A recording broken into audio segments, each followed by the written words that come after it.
C'est la radio qui m'a appris l'amour.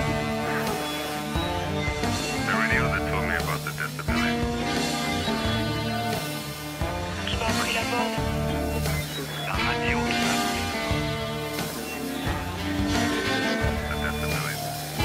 Un jour d'été brûlant.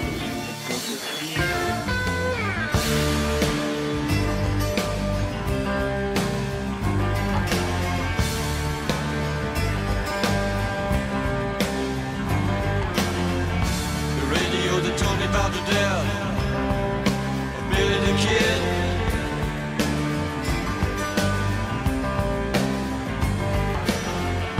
The day, a hot summer day, birds in the sky.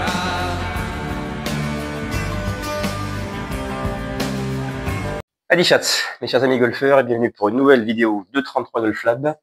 Vidéo assez chargée, il y a pas mal de choses à vous raconter, j'ai trois choses à vous dire pour cette nouvelle vidéo. La première, évidemment, c'est quand même le gros morceau d'aujourd'hui, c'est évidemment de vous parler de Florent Alès, Flo Alès, Peace and Golf, pour ceux qui connaissent, et en tout cas pour ceux qui ne connaissent pas, justement, leur parler de ce joueur de golf.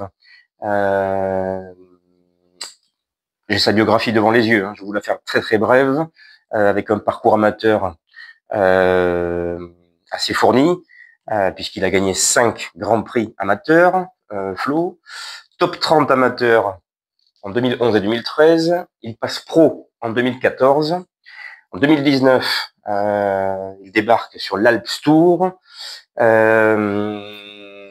très vite il se consacre, en tout cas ça devient une part très importante de sa vie professionnelle. Il se lance bien sûr sur l'enseignement, le coaching, des cours particuliers, des cours collectifs, des parcours accompagnés, des stages, etc., etc. Et Florent, donc je vous en parle puisque j'imagine qu'il y en a beaucoup parmi vous qui l'avez vu passer, mais sur YouTube, Florent est passé me voir il y a 3 semaines à mon atelier parce que je l'avais appelé. Je l'avais appelé puisque j'avais vu passer sur Instagram, je crois, le fait qu'il avait été, qu'il est désormais donc basé quelques jours par semaine en tout cas à Margaux, au golf de Margaux, Flo et de la Cano, hein, si j'ai bien compris. Et voilà, je l'avais appelé, je lui dis tiens, c'est félicitations bien sûr pour ce nouveau poste à Margaux, et si tu veux, moi ça serait un grand plaisir de faire ta rencontre, d'échanger. Rendez-vous à mon atelier. C'était à peu près il y a 3 semaines. Donc Florent est passé à mon atelier. On a quand même passé 3 heures ensemble où il a filmé. Après, il en a abouti à une vidéo de 30 minutes, mais qui apparemment a pas mal intrigué, intéressé beaucoup de ses abonnés sur YouTube. Et donc je l'en remercie énormément. Je le remercie parce que depuis donc 2012 que je fais ce métier, c'est vrai que des pros enseignants, j'en ai vu passer très très peu. Il y en a un que je vois en ce moment beaucoup, parce qu'on est sur d'autres projets d'architecture, de labels women friendly, etc. C'est Nicolas Joachimides, qui est passé me voir hier, par exemple, pour ses grippes. Mais j'ai vu très très peu d'enseignants, de joueurs professionnels. Grégory Avray, qui était passé me voir à mon atelier, mais de façon assez anecdotique, finalement. Moi, j'avais toujours rêvé d'avoir un vrai échange, un vrai dialogue avec un enseignant, par rapport à mon métier. Je me suis exprimé sur le sujet, hein. Je pense qu'en France, il y a un vrai manque de communication entre des gens comme moi, des clubmakers, clubfitters, et des enseignants. Il y a une espèce de pont qui est un petit peu où on se croise, mais on se serre vraiment pas souvent la main finalement. On se rencontre pas forcément. Donc il y a une passerelle. Je cherchais le mot. Il y a une passerelle à mon avis évidente à établir. Pour toujours dans la quête d'aider des golfeurs à mieux jouer, à mieux comprendre, à mieux analyser le golf dans toute sa globalité. Enfin, je veux dire, le golf c'est un jeu tellement varié, difficile, technique, complexe, quand mesurer tous les tenants aboutissants, à mon sens, demande un temps et demande des années d'apprentissage. Donc, je suis vraiment très heureux que Flo ait pris la peine de passer me voir. On a prévu, c'est une évidence, de se revoir, de faire d'autres vidéos ensemble. Donc je vous mettrai, à la fin de mon laïus, hein, je vous mettrai un petit copier-coller de sa vidéo pour ceux qui suivent ma chaîne et qui auraient envie d'en savoir plus sur lui. Je mettrai évidemment dans la description de cette vidéo le lien vers son site internet, vers sa chaîne YouTube. Donc ça, c'était la première chose. Un grand merci à Flo, qui a eu donc, j'ai envie de dire, l'ouverture d'esprit de passer me voir et de discuter et de s'apercevoir que oui, mon métier est très particulier, métier d'artisan, et que effectivement, même à son niveau, c'est un message, c'est un deuxième message, même à son niveau, il a plein de choses à apprendre sur le matériel de golf. Si je reprends l'exemple de Nicolas, si je m'arrête juste sur cette thématique, Nicolas, Joachimides, 16 victoires sur le tour quand même, hein, depuis 94 ans. Quand il était venu me voir à mon atelier, avait eu justement cette ouverture d'esprit et cette humilité que j'affectionne tant, de me dire Arnaud, franchement, je n'y connais rien. J'y connais très très peu en matériel de golf. J'ai pas le temps. C'est voilà, je passe mes journées à m'entraîner. Les déplacements, les hôtels, les voyages, vraiment le matériel, c'est quand j'ai le temps, je lis un article, mais voilà. Donc Arnaud, je te fais confiance pour mes clubs, pour essayer d'améliorer mon matériel de golf. Et ça, bon voilà, c'est une réalité qui fait que, pour en avoir croisé beaucoup des enseignants, il y en a effectivement très très peu qui ont cette ouverture d'esprit là. Voilà. Donc je referme cette petite parenthèse, mais importante à mon sens, importante parce que justement rencontrer quelqu'un comme Florent, moi c'est une cure de jouvence presque après 12 ans, parce que souvent l'impression de ramer tout seul dans mon coin par rapport à ça. Et là, effectivement, la porte qui s'ouvre enfin, et un dialogue qui et tout de suite, hein, le courant est passé entre nous. Voilà, par téléphone, par WhatsApp, on a beaucoup échangé. J'ai beaucoup aimé la réflexion qu'il m'a faite, notamment par rapport à mon métier. Parce que les dernières vidéos que j'ai postées sur ma chaîne parlent de ce métier, de cette ambivalence parfois entre fitting, club fitter, club maker. Et c'est quelque chose que je pense depuis très très très longtemps. Et que pour être un bon fitter, il faut être un bon club maker. C'est-à-dire il faut passer du temps à l'atelier, parce que plus j'en fais, plus je monte et plus je démonte, et plus ça m'aide pour le fitting, et plus je fais des fittings, et plus ça m'aide ensuite à l'atelier. Ce sont deux métiers qui s'enrichissent mutuellement. Ce sont les deux facettes d'une même médaille. Et ça, Flo l'a compris, mais tout de suite. Et d'ailleurs, il m'a dit, c'est exactement pareil dans mon métier. J'ai besoin de jouer, j'ai besoin de faire des parcours, j'ai besoin de faire des programmes, voire des compétitions de haut niveau. Ça m'aide pour mon enseignement. Évidemment, pareil. Enseignant et professionnel de golf, deux facettes de la même médaille qui s'enrichissent mutuellement. Il a vu tout juste par rapport à ça. Ça, c'est quelque chose que peu comprennent. Donc, Flo, fantastique rencontre. On va se revoir, et c'est le deuxième point. Pardon d'être aussi bavard. Hein. C'est le deuxième point. Notez-le pour ceux que ça intéresse. Il est très très chargé, et moi aussi j'ai un agenda qui est quand même assez chargé. Surtout, il va l'être encore plus à partir de la fin du mois, puisque, allez, je vous l'annonce, je vais me marier avec une Américaine. Très très longue histoire, mais voilà, une Américaine qui débarque en France sur ma presqu'île d'Ambès. Et il va falloir que je m'occupe beaucoup d'elle. Voilà. Donc oui, je vais avoir un agenda très chargé. Et en tout cas, on a décidé avec Florent de faire un live. Alors, je ne sais même pas ce que c'est. Enfin, si, je sais ce que c'est qu'un live, mais il faut voir les détails techniques pour le mettre en place. Mais en tout cas, on vous propose un live sur sa chaîne YouTube, hein, sa chaîne à lui, donc Peace and Golf, le mardi 18 février à 21h20. Un live qui va durer, je pense, à peu près 1 heure. Dans lequel, pendant ce live, nous répondrons tout simplement à toutes vos questions, des questions de matériel ou des questions de swing. Enfin, voilà, on ouvre le débat sur justement cette passerelle entre le swing, la stratégie, le matériel, comment arriver à donner sens à tout ça, d'avoir une vision finalement un peu plus globale, un peu plus poussée du golf, tout simplement. Donc, j'espère que vous l'avez noté, 18 février à 21h20, live sur la chaîne Peace and Golf de Florent. Et la troisième chose que je voulais vous dire, et là je m'adresse beaucoup justement, et je les remercie, aux nouveaux abonnés de ma chaîne, abonnés de la chaîne Peace and Golf, qui sont désormais abonnés à 33 Golf Lab, puisqu'apparemment ce que je raconte, ça les intéresse. Donc oui, il y a quand même une centaine de nouveaux membres de ma chaîne qui viennent par le biais de Peace and Golf. Donc vraiment, je vous remercie à tous et merci pour tous vos commentaires qui m'ont fait plaisir, qui m'ont à nouveau donné une autre cure de jouvence. Donc ça fait vraiment très plaisir. En tout cas, pour tous mes abonnés, je crois que c'est la première fois que je le fais, je vous propose un petit jeu concours, je sais pas si on peut appeler ça comme ça, un petit jeu concours où je vais vous poser une question. Je vais vous poser une question et la première qui me trouve la bonne réponse, je lui offre une journée de fitting à partir du mois de mars. Là, vous l'avez compris, pour février, c'est fini, je n'ai plus de disponibilité. Une journée de fitting avec Arnaud, fitting, atelier, tout ce que vous voulez. Une journée avec moi pour parler bien évidemment de matériel de golf, de vos clubs de golf.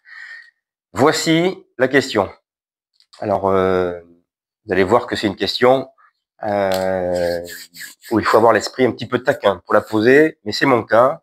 C'est quelque chose qui me turlupine depuis au moins un an, qui n'a pas été relevé par les médias, les journalistes, et qui, moi, par rapport à mon métier, m'interpelle.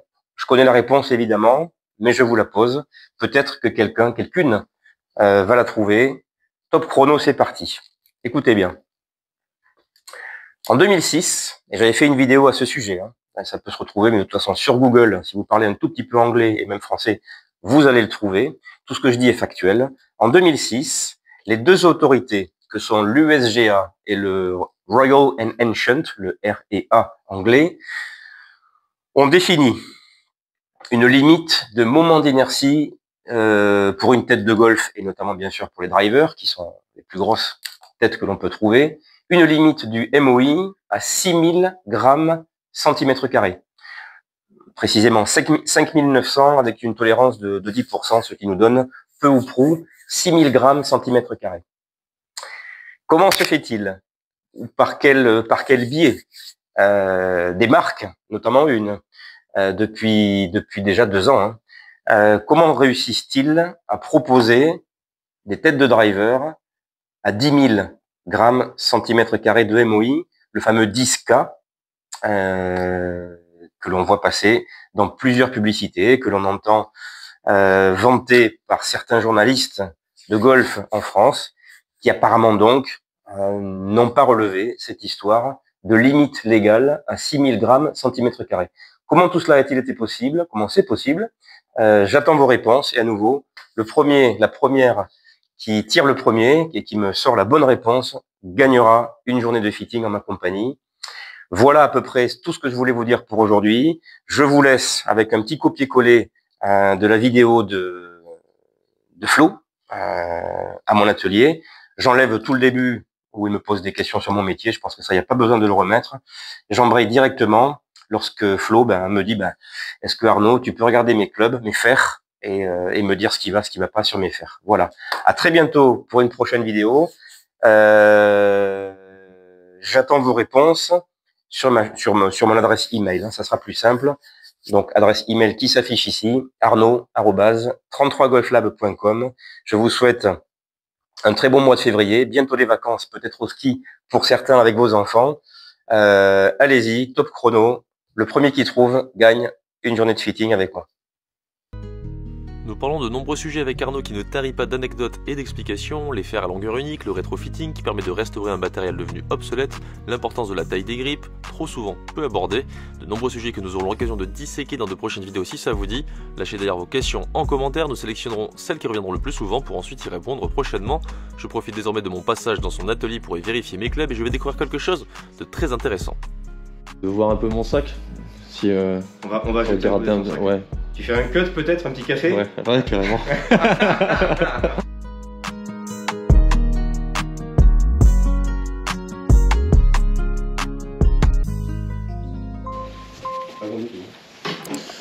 Alors, voyons voir un petit peu ce fer 8.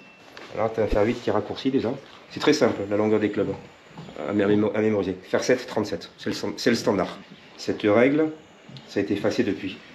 Montre deux choses. L'évolution historique des longueurs des clubs. Donc Ben Hogan, jusqu'à très très longtemps, si je te dis Ben Hogan, Ballesteros, Greg Norman, jusque dans les années 80, les drivers faisaient 43 pouces. Aujourd'hui, c'est la taille d'un bois 3. Ok. Donc si tu veux que ça, là, tu vois... 45 maintenant C'est 45,5 même le standard en boutique. Aujourd'hui, la moyenne du tour, PGA, c'est 44,75 pour les drivers. Donc je te parle de mecs qui tapent 3 heures par jour. Et en boutique, on vend je pense, hélas... c'est au cas par cas, mais bon, des drivers bien au-delà de 45. Mais historiquement, on est à 43. Puis après... donc, historiquement, depuis 30 ans, les fabricants ont augmenté la longueur des drivers. Pour une raison simple. Ça va plus vite. Plus long, plus on swing vite. Ok, très bien. Ouais, plus on swing vite, mais plus on descend aussi. Voilà. Mais par contre, les wedges, aujourd'hui, sont plus courts qu'il y a 20 ans. Il y a 20 ans, Ballesteros et tous ces mecs-là avaient des wedges qui faisaient la taille de leur pitch, c'est-à-dire à 36 pouces. Historiquement, ils ont augmenté la longueur des bois et ils ont raccourci les wedges. Moi, je trouve qu'il y a là deux erreurs qui m'échappent. Je ne comprends pas le raisonnement. Ok. Ouais, ton fer 8, il est raccourci d'un quart. Il fait 36,25. Okay. Donc, a priori, rapport longueur-équilibrage, je t'ai dit, la longueur, c'est un critère très très important qui va dicter l'équilibrage du club. Il en est. C'est un chiffre. C'est très important ce que je dis. Chaque golfeur est unique. Il y a des golfeurs, avec ça, ils seront très bien. Moi, je ne serai pas bien. Regarde, mon fer 8. Mon fer 8, ça va te choquer. J'ai un shaft qui est beaucoup plus léger. Tu m'as dit D5, tu m'avais dit? Non. C'est du aim weight constant, donc là, on en reparlera. Le swing weight constant, pour moi, n'a pas de sens. Mon fer 8, il est en D7. D7. Si un jour, peut-être, tu t'es intéressé pour faire le test avec moi, c'est très simple. Hein. Le procédé est très basique, comme bien souvent. Hein. Ma quête, c'est le fer 7 étalon. Donc, je prends un fer 7, point de départ, à peu près standard. Et si le golfeur me dit, tiens, j'aimerais voir ce que ça donne avec un peu plus de poids en tête. Ah ben, c'est très simple, je prends un rouleau de plomb, je lui mets une couche c'est à peu près 2 grammes. Hein. Donc 2 grammes c'est un point de swing weight. Donc, tu vois. Et il joue, puis 2 couches, et il joue, puis 3 couches. Je mets des couches jusqu'à temps que le golfeur me dise, oh putain, là ça y est, là je commence à le sentir, là il y a une vraie différence. Et puis à un moment donné, tu vas franchir ce pont où ça va être trop lourd, ok? On revient en arrière. Donc c'est un processus qui te fait arriver comme ici, je t'avais montré l'exemple. Tu mets des couches, t'en enlèves, juste à un moment donné, le golfeur te dit, là je suis bien, là je me sens vraiment bien. Là.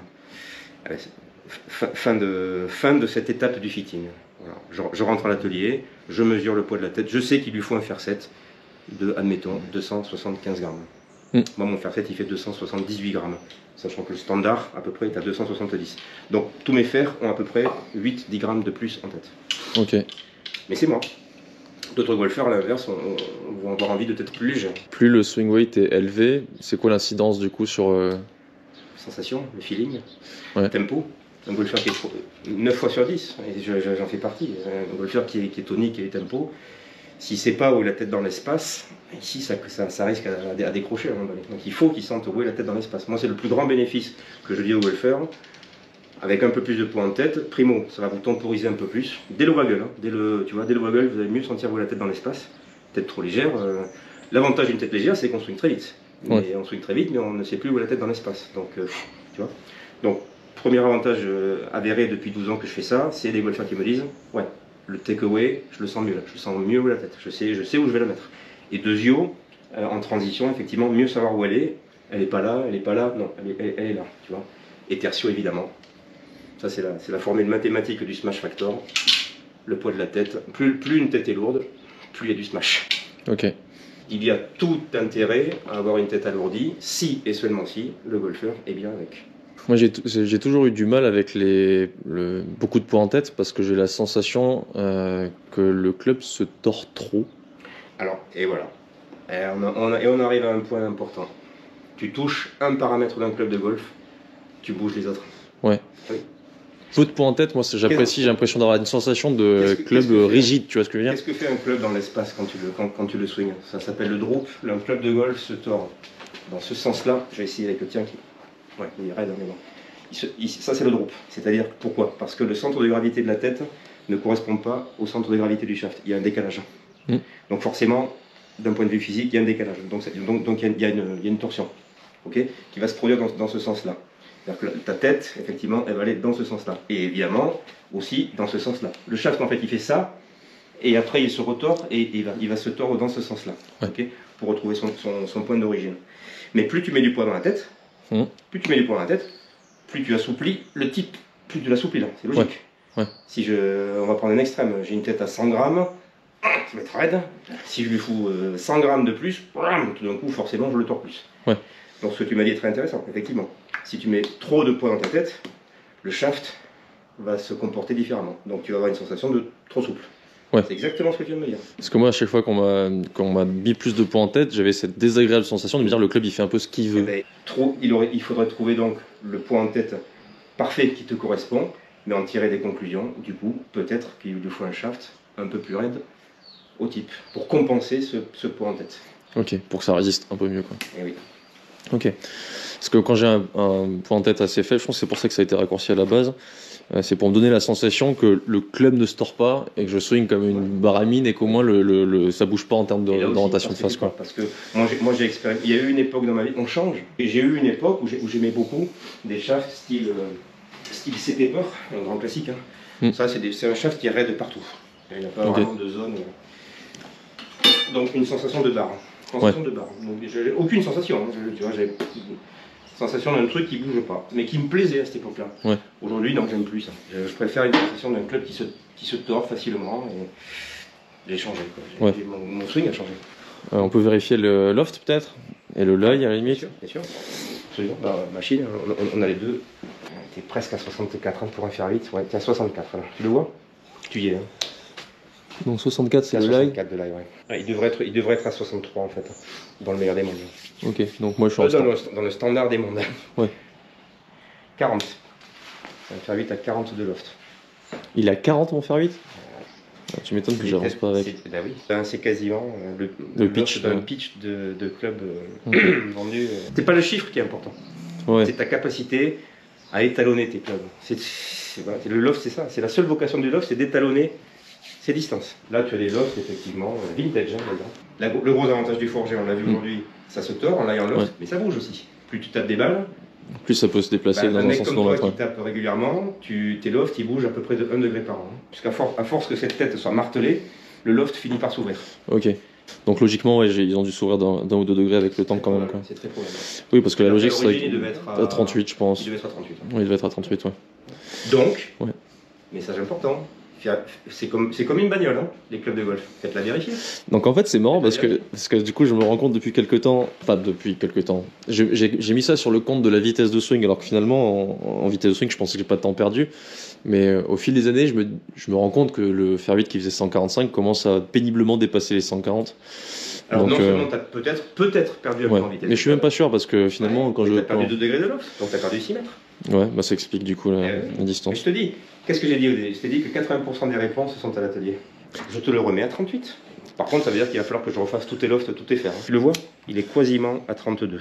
Ouais, t'es à 32. T'es à 32 de loft. Ok. Il devrait être à 30. On retrouve donc, les 2 degrés de loft que tu as perdu. Ils sont tous en gros, je prends les pareils. Hein. Tous tes fers, ils ont bougé de 2 degrés de loft. Ok. Donc c'est pour ça que j'ai perdu un peu en distance au fil du temps. Donc c'est pareil, ouais, mon fer 6 c'était entre 160, c'était plutôt du 165 carry. Maintenant je suis plutôt à 160 quoi. Ok, bon, bah, du coup j'ai mon explication avec les lofts qui ont bougé avec le temps. Oui, intéressant. Hein. Ça c'est l'inconvénient du forgé. Ouais. Parce que le moulet ne bouge pas. Il faut y repasser en gros tous les ans. Le moulet ne bouge pas, puisqu'on ne peut pas le tordre. Okay. Le moulet ne bouge pas. C'est le seul avantage que je vois au moulet. Et encore je joue pas beaucoup finalement par rapport à d'autres pros. Mais le gros inconvénient du moulet, c'est que par contre, si ton lie est pas bon, tu peux plus le bouger. T'es baisé. Hein. Je suis pas devenu vieux, c'est juste que mes clubs ont bougé. Bien sûr, bien sûr. On est parti pour remettre les lofts d'origine. Nous sommes le 21 janvier 2025. Tu lis les chiffres et tu les remplis au fur et à mesure. Ouais, ok. Donc juste pour info, mon fer 9 était à 44, ce qui explique pourquoi je tapais pas si loin. On est parti pour avoir des lofts qui ont bougé de tous de 2 degrés. Sauf ton pitch qui est récent, tu l'as dit. Hein. Ouais. Hop, ça c'est du beurre. Donc une longueur de 36,25. Gold. Si ça se trouve bien tout à l'heure. 41 je crois. Ouais, 41. Ouais. Donc je vais te le remettre à 38, on est d'accord? Ouais. Ouais. J'encourage tes golfeurs, soit bien sûr à venir voir un club maker comme moi, soit si la thématique de l'équilibrage les intéresse, vous allez acheter un rouleau de plomb, tout simplement, et vous en mettez sur votre fer 7 pour voir s'il y a des différences, ou sur votre driver, ou sur votre hybride, ou sur votre putter. Ouais, plutôt que changer votre putter. Ah, il est trop léger mon putter. Ouais. Scotch de plomb, il n'y a rien de plus facile. Hein. Mon échange avec Arnaud a été très intéressant, il m'aura permis de comprendre la raison pour laquelle j'avais perdu quelques mètres au fil des années, mais il aura aussi permis de développer chez moi une curiosité que je n'avais jamais eue auparavant vis-à-vis du matériel de golf, et ce notamment pour tout le marketing qui entoure cet aspect du jeu, un marketing qui m'aura toujours refroidi, je dois l'avouer. La passion qui anime Arnaud y est certainement pour quelque chose, et je profite de cette entrevue pour réajuster les lofts et les lies de tous mes clubs, enfin presque. Imagine la vidéo en quête du faire 7 parfait. En quête d'un faire 7 tout court pour moi. Et pourtant en quête de faire 7 tout court. Si je dois résumer cette première rencontre, je dirais qu'il en ressort que la plupart des golfeurs ont des clubs inadaptés, les standards ne correspondent finalement qu'à peu de joueurs. Je conclurai également que ceux-ci, à tort, ne s'intéressent que très peu au matériel dans son essence même et ne se contentent finalement que de se faire happer par le marketing agressif des grandes marques de clubs qui profitent de la méconnaissance des joueurs et de leur naïveté pour écoler des nouvelles séries chaque année. Bon, merci Arnaud, je te laisse le petit mot de la fin pour cette vidéo, pour cette première vidéo tous les deux. Et... Bah, c'est moi qui te remercie. C'est moi qui te remercie d'être passé à mon atelier parce que je pense que je fais un métier qui, on l'a vu avec l'histoire de Tom Motion, qui avait quasiment disparu. Ouais. Et qui là, parce qu'on est quoi? Entre 10 et 15 clubmakers en France. Hein. Et après, on n'a pas tous la même philosophie. Moi je joue au golf, d'autres ne jouent pas au golf, d'autres font leur fitting indoor. Moi je suis attaché à le faire outdoor. Même s'il y a du vent, etc. Chacun a sa philosophie. Voilà. Mais en tout cas, on est que 10 et 15. Ok.